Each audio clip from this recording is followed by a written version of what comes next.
Hey nerds, Farmer Jesse here. Welcome to Growers Daily, your daily dose of ecological farming insight. It is Thursday, March 6th, 2025, and today we're going to talk about managing aphids in the greenhouse, rubber band alternatives for bunching stuff, crops to grow this year for, well, next March, and cilantro and lacy phacelia as cut flowers. It's a full day. Let's do it.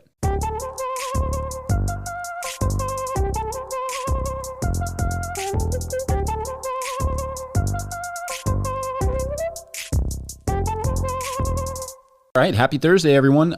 Yesterday was blustery and windy here, so not much going outside. But I was looking at the forecast for next week, and it's looking like t-shirt weather, so that's a welcome sight. We will be able to prep some beds and get a bunch of stuff done that isn't necessarily planting. The onions I will hold on to until the end of the week, and if the forecast looks good, they will go in the ground. If not, I will continue to hold on them. Powder potatoes in the mail, but they will hang out for at least another week before I even try to plant those. The first field carrots will likely get sown by the end of that week, of next week, but again, if the weather looks rough, I may just hold off, because when you see a nice early warm spell, remember, it's mostly a mirage. You can enjoy it, but don't fall for it. Anyway, as is the not quite a tradition of answering 3 questions from Patreon on Thursdays, we will answer 3 Patreon questions today to help us get caught up from all the awesome February questions, because we are getting lots of great March questions already, even though I'm just now realizing I haven't even started the March thread. Maybe getting that done by April would be a good goal. Yeah. Anyway, the first Patreon question of the day comes from Patreon member Joseph Person, who writes, quote, "Hi from Alaska." Oh, Alaska. We don't have a lot of Alaskan growers. That's cool. Love the show and appreciate the effort you put into it. Enjoy the sports and life stuff a lot. When you said your life was just better because you stopped drinking, it resonated with me as something I was pretty sure would be true for myself for a long time now. Have basically cut alcohol consumption down to nothing this year. We'll see. I'll stop there for a second on that. It's been wonderful. I like every day I wake up feeling great, and I'm like, this is weird. I can't believe I went like 30 years without feeling like normal. Anyway, they write, on the packaging stuff, ordering rubber bands for produce, and curious if you use one size for everything. Have you ever tried twist ties or twine? I like the idea of cotton twine, but it seems pretty impractical.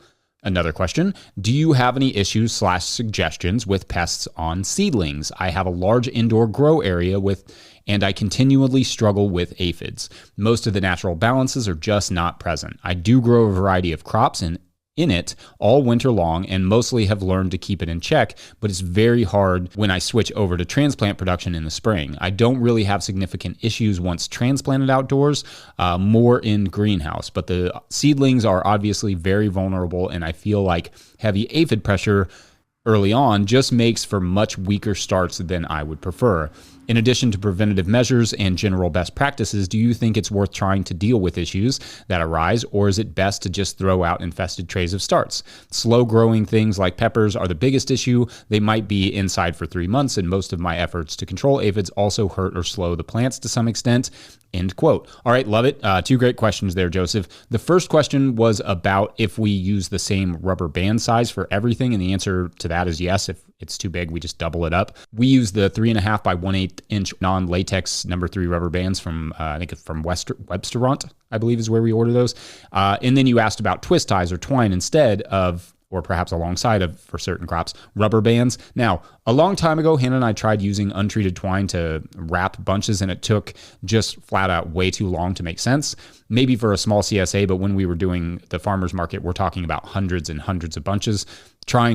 Tying was just not super practical. However, it would be awesome to have some more options like that. And if you're feeling ambitious, there are string and twist tie machines and handheld tools out there that can do that job. I'll link a few in the show notes, but obviously you can just Google string or twist tie machines and research it. Honestly, I've never tried any of them, and I haven't looked in a long time besides a cursory look today, and I'm seeing a lot of new options out there. So it may be worth investigating that more. Certainly environmentally it would be. Listeners or watchers, let us know if there is an affordable option that you have used or that you like. Would be cool to find practical alternatives to rubber bands for sure. I will explore this topic more in the future. Now, to your second question about aphids on seedlings. Boy, oh boy, I know this one well, and it's a topic that is for sure going to make some ears perk up. No matter how good your soil management is in the fields, it won't help a whole lot with your greenhouse aphid issues on seedlings. Lots of growers run into this, at least from time to time, so you are not alone here, Joseph. So if there was an easy answer to aphids, obviously, I would be joyfully giving it, but they really require a multi-pronged approach to handle. First is sanitation. Every fall, clean out the greenhouse area entirely, and especially any plants that have grown up through the fabric or gravel or whatever the floor is made of. And it sounds like maybe you use it for also production, so that may be a little complicated in your particular circumstances. But general, just keeping weeds and stuff down is a good idea, just for aesthetics and sanity in a greenhouse.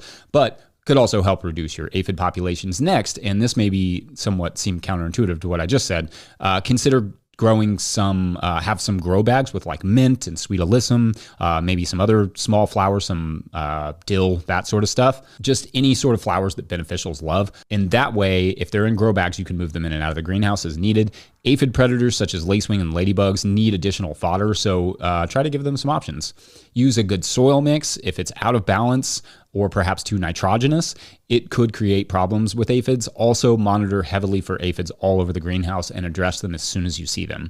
If you wait, the populations will explode. Some ants also farm aphids, so try to keep the habitats around the greenhouse down to a minimum. And I don't know if you are going through the same thing we are here, but we have this new ant. I don't know if it's new.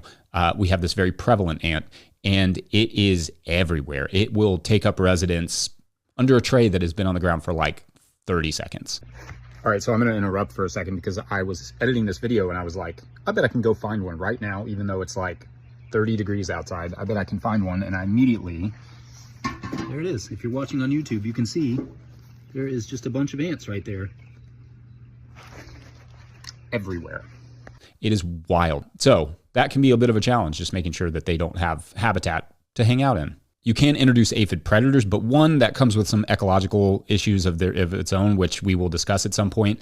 And two, you have to do that early, preferably before an outbreak. And three, they will also need flowers to survive those introduced predators. Moreover, those predators are not guaranteed to be effective, especially once aphid populations have blossomed. Introducing beneficials is a tool in the toolbox, so to speak, but it can't be your only approach. And again, there may be some reasons to avoid it anyway. There are organically approved biological controls, such as insecticidal soaps, and as long as you stop the populations early, that may at least hold them back. Also, make sure you are not over-fertilizing plants with some sort of nitrogen source like, I don't know, fish hydrolysate or whatever.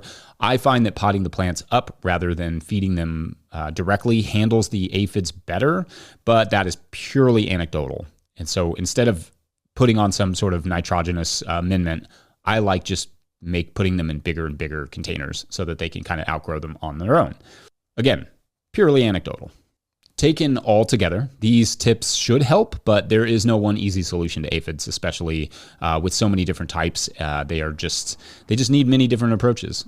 Anyway, I hope that gives you some starting points on aphid management. I'm sure you're doing some of that already, but maybe something in there was a missing piece. All right, we're going to take a quick break, and when we come back, crops for the hungry gap. Ooh, that one rhymed. That's fun. Didn't know I was going to do that. It is Thursday, though. BRB. Hungry, hungry, hungry, hungry. Boy, where do we start? Hungry, hungry, hungry. Today's episode of Growers Daily is brought to you by Peaceful Heritage Nursery. If you're looking for hardy and resilient fruit trees, berry plants, or pawpaw trees, then check out Peaceful Heritage Nursery. Peaceful Heritage Nursery LLC is a mail-order nursery shipping premium quality fruit trees and berry plants across the USA. They specialize in resilient, non-GMO plant genetics for small growers. Their diverse selection includes berries, cold hardy figs, passion fruits, gumi, mulberry, and much more. They're famous for their diverse selection of premium quality grafted pawpaw trees. 5-star Google ratings and customer testimonials attest to their commitment to excellence in quality and service. Find them at peacefulheritage.com and join the mailing list. Once again, find them at peacefulheritage.com. Use the promo code NOTILL for 10% off your first order. Today's episode is also brought to you by So Right Seeds. So Right Seeds is an heirloom seed company that offers fresh, high-quality, open-pollinated seeds. They have a great selection on their website of over 400 varieties, along with a planter's library with tips for growing. They offer cover crops and bulk packs of seed for sustainable home gardening. The instructions on the back of their packets have all the information you need to get started. Go to So Right Seeds, that's S-O-W, and use my discount code NOTILL for 15% off your order. That's SoRightSeeds.com. All right, enjoy the show. If you, the listener, are enjoying this content, getting even a small amount of value from it, consider supporting our work over at patreon.com/no-till-growers.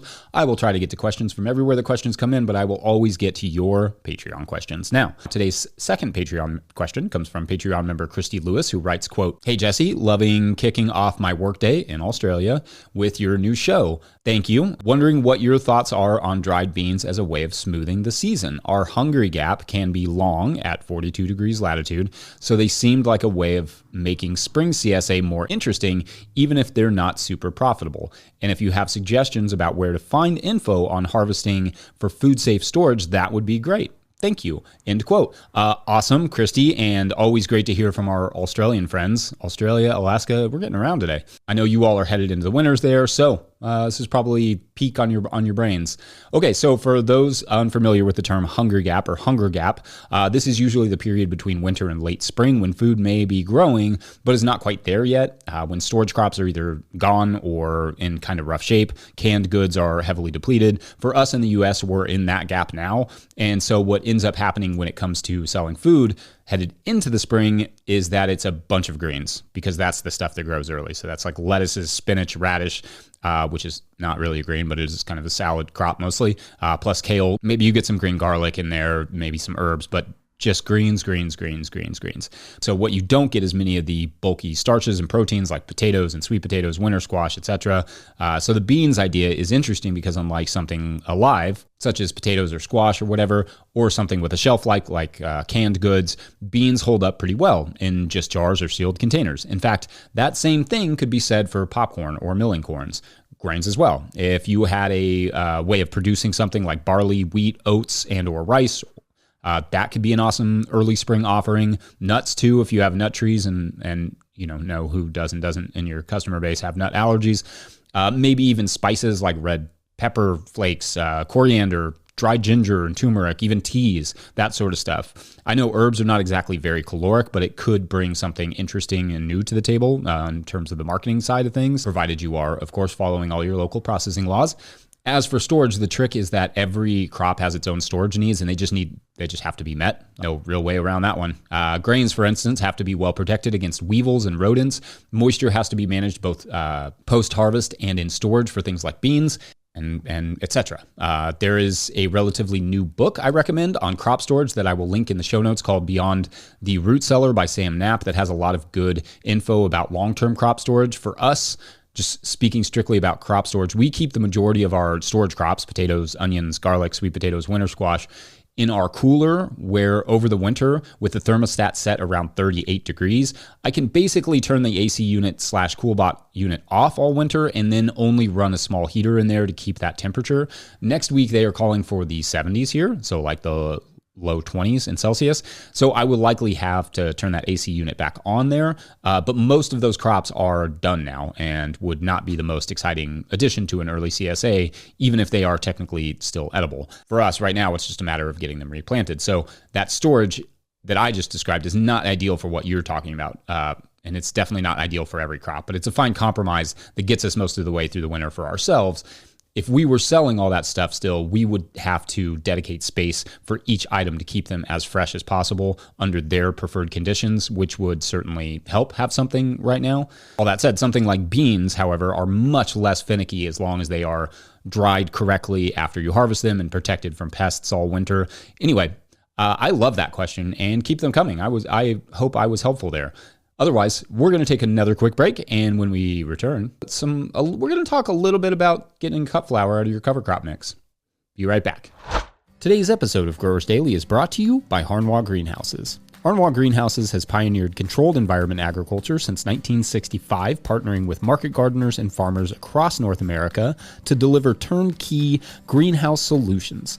Their unwavering mission is to support growers' success through innovation and expertise in design, manufacturing, and installation. Arnois Greenhouses are engineered to withstand high wind and snow loads, providing optimal brightness, increased yields, rapid ROI, and long-lasting durability. With over 20,000 projects completed, they are more than a manufacturer. They are a trusted partner. Their structures foster sustainable, energy-efficient ecosystems that drive profitable, resilient agriculture. In 2025, Arnois is introducing a new low-tech, high-tunnel model starting at just $2 per square foot, offering open field growers an accessible entry into controlled environment agriculture. Learn more at arnois.com. That's HARNOIS.com. All right, back to the show. All right, our last Patreon question on this Patreon Thursday, which lacks any alliteration, but oh well, that'll work. Anyway, our last Patreon question comes from Patreon member Josh at Walden Ridge Farms, who writes, quote, "Good morning from East Tennessee, Jesse. What is the cut flower potential for lacy phacelia as well as cilantro? They are among your preferred autumn cover crop blend, and the ability to put them into arrangements would be a value-added bonus if the shelf life is there. Thanks for all you do. As someone in the startup phase, this show has been invaluable. I also want to request some content on perennial fruit trees and canes. Please offer plant and soil care, site layout tips and tricks for that garden segment on a seasonal basis, or share some other podcast resources covering fruit more thoroughly. Thanks again," end quote. All right, great stuff, Josh. So, okay, I love lacy phacelia around these parts. I first found out about that particular plant through a webinar with Steve Groff and have been hooked for years on the stuff. It's planted in the late fall/winter and makes a beautiful spring flower that jams away in May.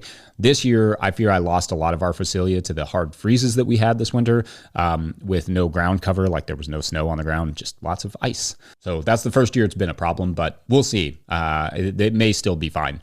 The stuff is that stuff is just really resilient when it's small. You all know I'm not a cut flower grower, so my opinions on flowers come mostly from other people or from Hannah and I having bouquets in the house every day throughout the summer. Cutting a bouquet every couple days or so is one of my favorite things to do, but we don't sell the flowers, so just take that into consideration. However, from what I've observed with lacy phacelia, not only are the stems pretty long, but we get a solid week out of the vase life in general, and I'm sure that could be improved upon with, any sort of technique.